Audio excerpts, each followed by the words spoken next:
So கடாய் சூடானதும் 2 spoon அளவுக்கு எண்ணெய் விட்டுக்கலாம். எண்ணெய் சூடானதும் 1 ஸ்பூன் அளவு கடுகு ஆட் பண்ணிக்கோங்க. கடுகு நல்லா எண்ணெயில் பொரிஞ்சு வந்ததுமே கூட 1 ஸ்பூன் அளவு கடலைப்பருப்பு, 1 ஸ்பூன் அளவு உளுந்து, இது ரெண்டையுமே சேர்த்து ஆட் பண்ணிக்கோங்க.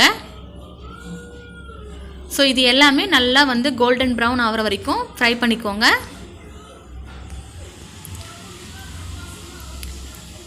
இது கூடவே கொஞ்சமாக கருவேப்பிலை ஆட் பண்ணிக்கலாம். ஒரு 1/4 ஸ்பூன் அளவு ஜீரகம் ஆட் பண்ணிக்கோங்க.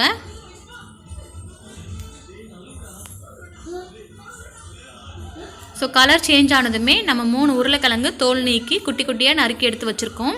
நம்ம அதையுமே இதில் நல்லா ஆட் பண்ணிக்கலாம். ஸோ குட்டி குட்டியாக நறுக்குனிங்கன்னா சீக்கிரமாக வெந்து வந்துடும். பெருசாக நறுக்குனா கொஞ்சம் டைம் எடுக்கும். சட்னி செய்கிறதுக்கு இந்த மாதிரி நறுக்குனிங்கன்னா தான் ரொம்ப நல்லாயிருக்கும். ஸோ சாதத்தில் அதிக உருளைக்கிழங்கு இல்லாத மாதிரி இருக்கும். குழந்தைங்க நல்லா விரும்பி சாப்பிடுவாங்க. ஸோ இது 2 நிமிஷம் போல் நல்லா மூடி வச்சு வேக விடணும். அதுக்கு முன்னாடி தேவையான அளவு உப்பு ஆட் பண்ணிக்கலாம்.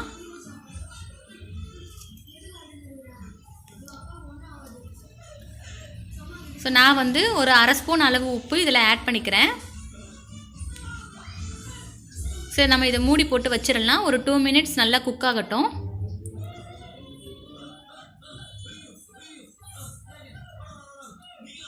ஸோ பாருங்கள், நல்லா குக்காக இருக்குது. இப்போ இதில் ஒரு 1/4 ஸ்பூன் போல் மஞ்சள் தூள் ஆட் பண்ணிக்கிறேன். கூடவே ஒரு 1/4 ஸ்பூன் போல் தனி மிளகாய் தூள் ஆட் பண்ணிக்கிறேன். உங்களுக்கு காரத்துக்கு தகுந்தா போல் நீங்கள் காரத்தை கூட்டவோ குறைச்சிக்கவோ செஞ்சுக்கலாம்.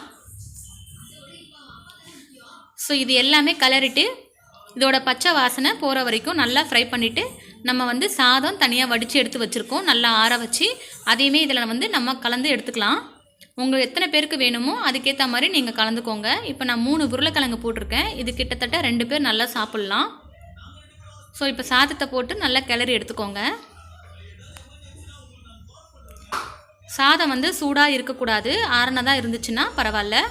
ஸோ பாருங்கள், ரெடி ஆகிடுச்சு. நல்லா கிளறி எடுத்துட்டேன். இந்த ரெசிபி உங்களுக்கு பிடிச்சிருக்கும்னு நினைக்கிறேன். பிடிச்சிருந்ததுன்னா லைக் பண்ணுங்கள், ஷேர் பண்ணுங்கள், மறக்காமல் சப்ஸ்கிரைப் பண்ணுங்கள். பக்கத்தில் இருக்கிற பெல் ஐக்கானை கிளிக் பண்ணுங்கள். தேங்க்ஸ் ஃபார் வாட்சிங்.